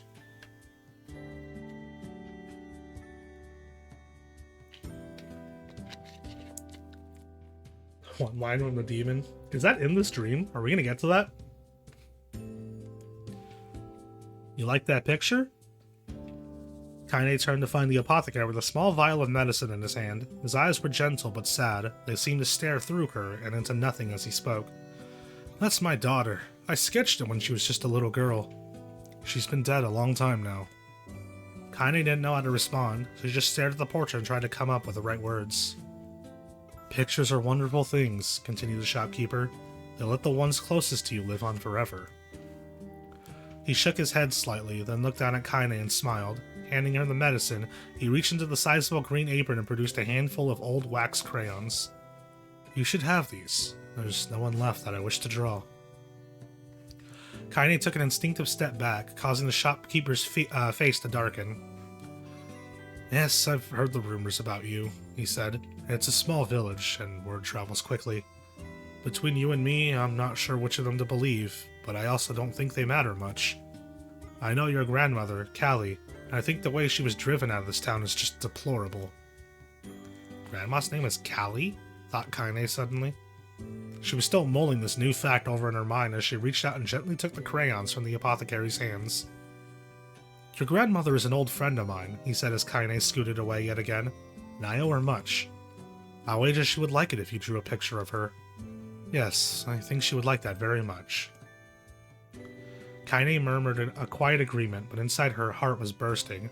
Never before had a villager treated her with anything but complete contempt. It was a tiny, almost imperceptible step, but it was a step nonetheless, and with enough tiny steps she might one day discover the rest of the world. When Kaine returned home, she found her grandmother asleep in her bed. Her feet were blackened and raw, even bleeding a bit in places, leading Kaine to think that she had been pacing around the room until exhaustion finally caught up with her. She placed the medicine by her grandmother's pillow and turned to leave, but found the old woman's hand clasped around her arm. Back already, are you? Asked her grandmother with a yawn. Come here, let me have a look at you.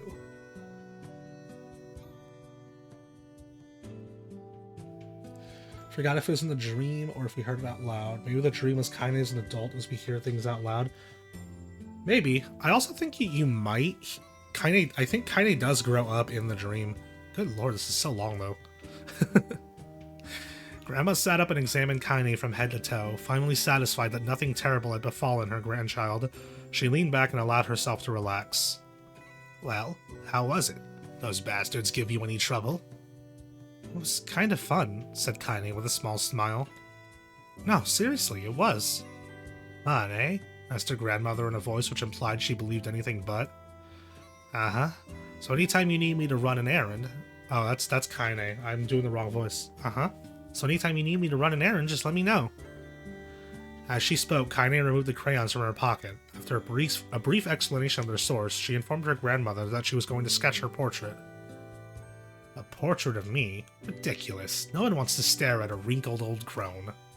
But Grandma, it'll make you live forever. Horseshit, said her grandmother, throwing back the sheet from her bed. Living forever would just piss me off. Now put those crayons away and help with dinner. But Kaine would not relent, and in the end, Grandma found herself leaning against the wall of their house as if posing for a master artist. Kaine took up the crayons, eyed her subject carefully, and set to work. Just as her grandmother was about to nod off, Kaine finished the piece. After staring at it for a bit, she released it from her grip and let it slowly drift to the floor. It's terrible. It doesn't look like you at all. I'm sorry, Grandma. I thought that these crayons would, make drawing easy or something. The old woman's eyes narrowed at her granddaughter's disappointment. Let me be the judge of that, she said, ignoring the pain in her back and reaching for the paper. The sketch could have been a person's face. It also could have been a boulder, a lump of clay, or an incredibly misshapen loaf of bread, all rendered in a chaotic array of colors. The old woman stared at the picture for a long time, then slowly wheezed out a laugh. Oh, Kaine, she said between laughter. You truly are my blood. You're as clumsy as me, and I love it. But, hush, I won't hear any more bull about how ugly you think it is. It came from the heart, and I'll treasure it always. True to her word, the old woman gave the picture a place of honor above the kitchen table. In the days that followed, Kaine would often catch her staring at the portrait with a strange smile on her face, an action she interpreted as silent, mocking laughter. A week later, Kaine could stand it no more and asked her grandmother to take the artwork down. "Posh," said the old woman. "I'll take this down when they roll me in my shroud." She pondered this for a bit, then turned to Kaine and dropped to one knee. "Listen to me, girl. Seeing this picture makes me happy in a way I've never felt before, and it makes me want to go on so that someday you can feel the same happiness." It was a moment that burned itself in Kaine's memory, a perfect blend of pride and love and joy that came together to form a lifelong remembrance. She swore to never forget this moment, to never forget the old woman who made her place in the world possible.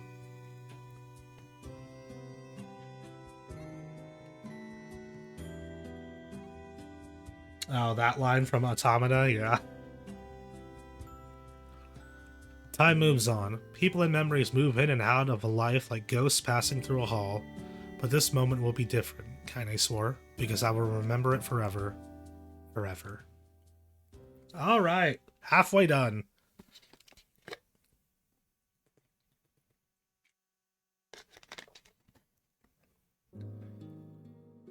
I can't believe we're only halfway done. Kaine listened to the sound of crackling firewood and stared at the black object on her plate. She'd been pushing around the wooden disc for a good 10 minutes, ignoring the bemused stare of her grandmother.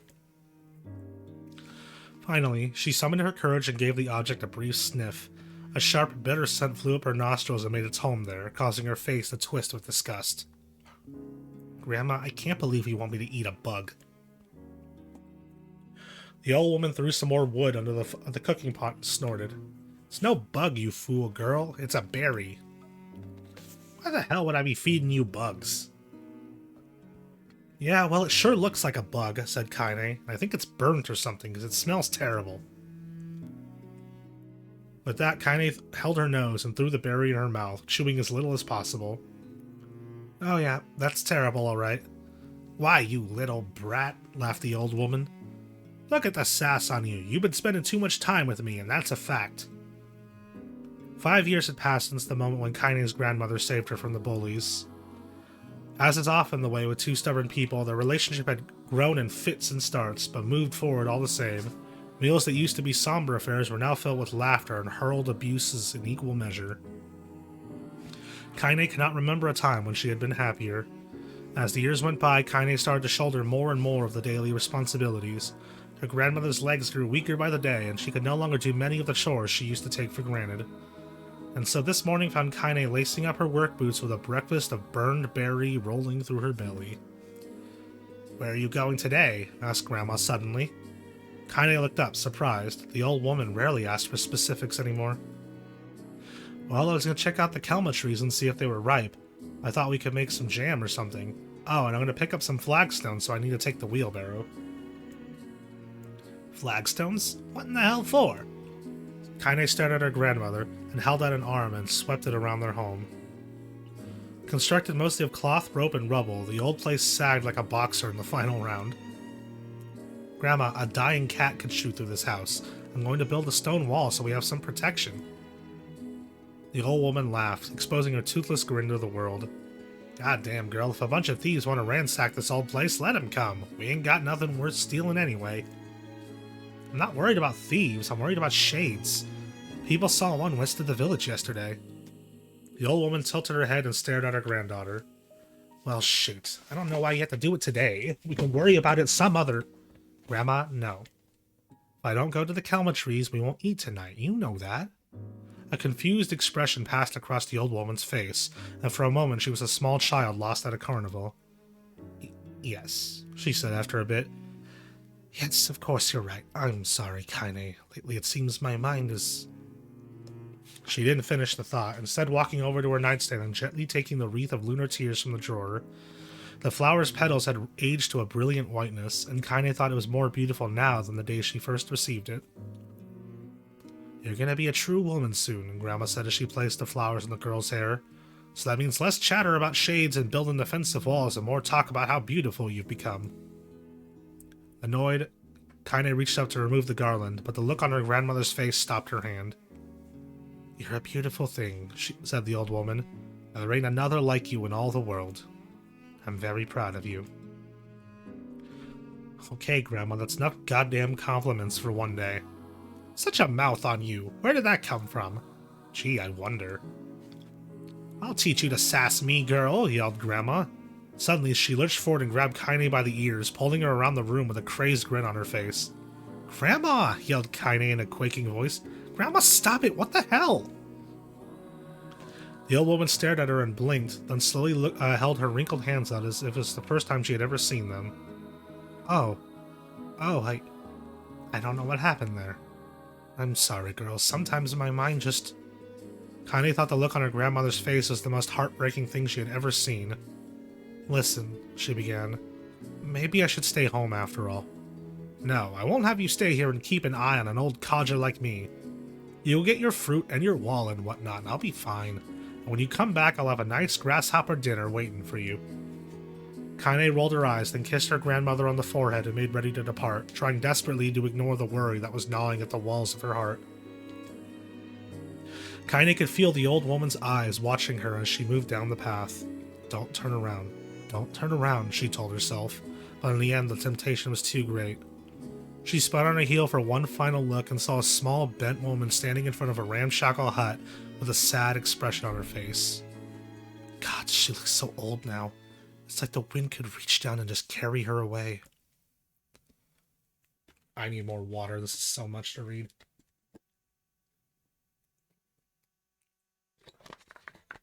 Is the rest of this stream just going to be this?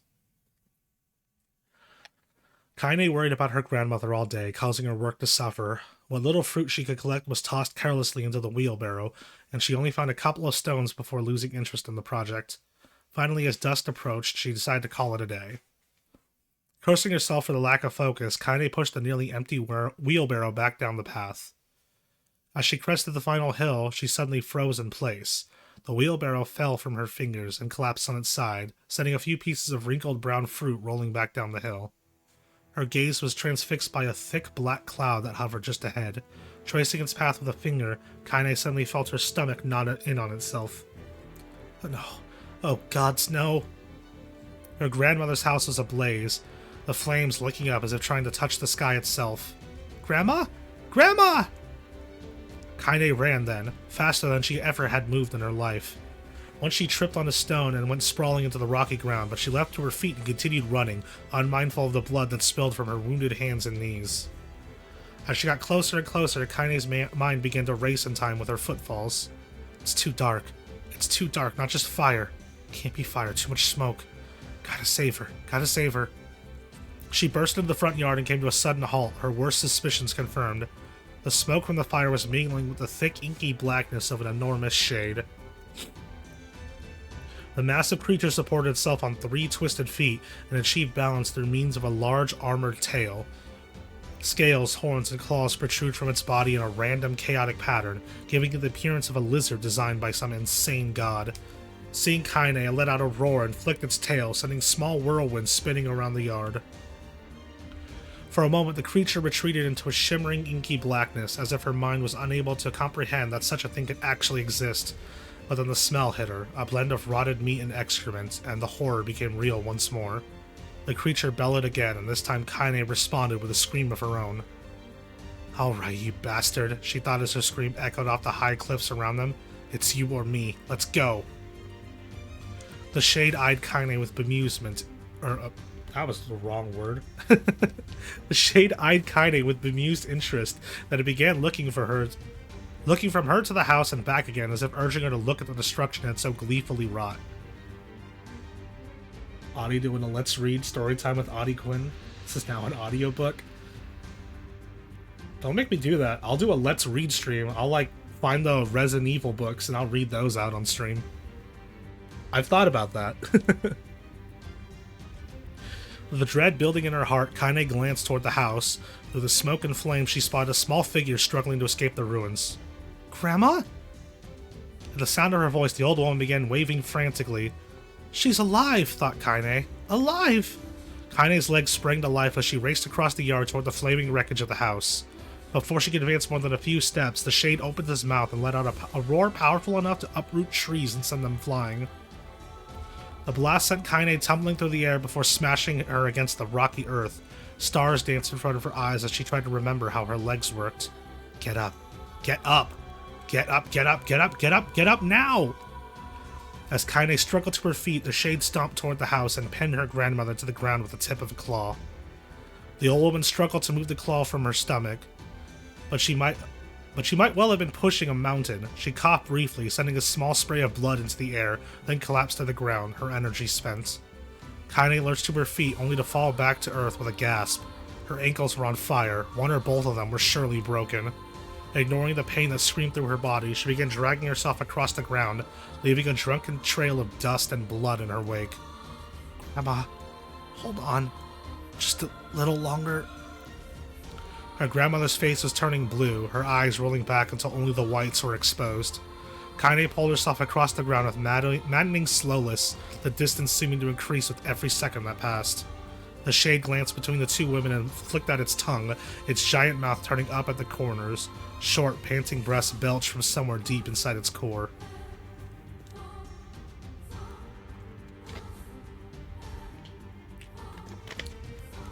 Audiobook, that's a good one.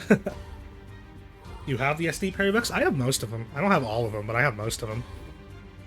I used to have all of them. The original prints with the original covers. I don't have them all anymore, though, unfortunately.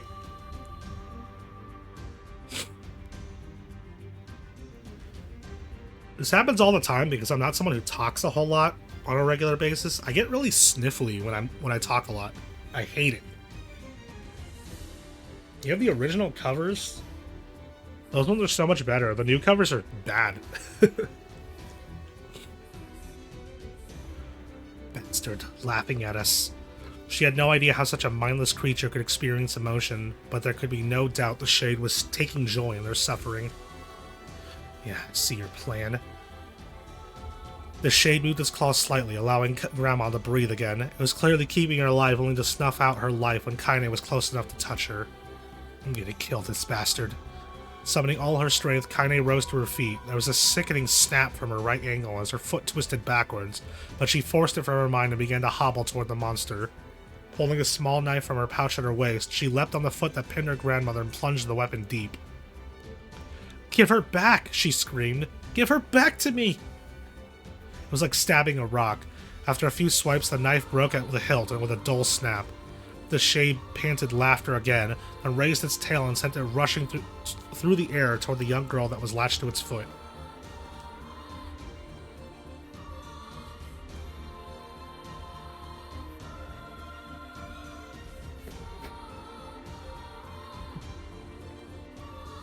SD Perry went out of her way to give Rebecca her time to shine. Justice for Rebecca doesn't have jack to do outside of Ari's own one.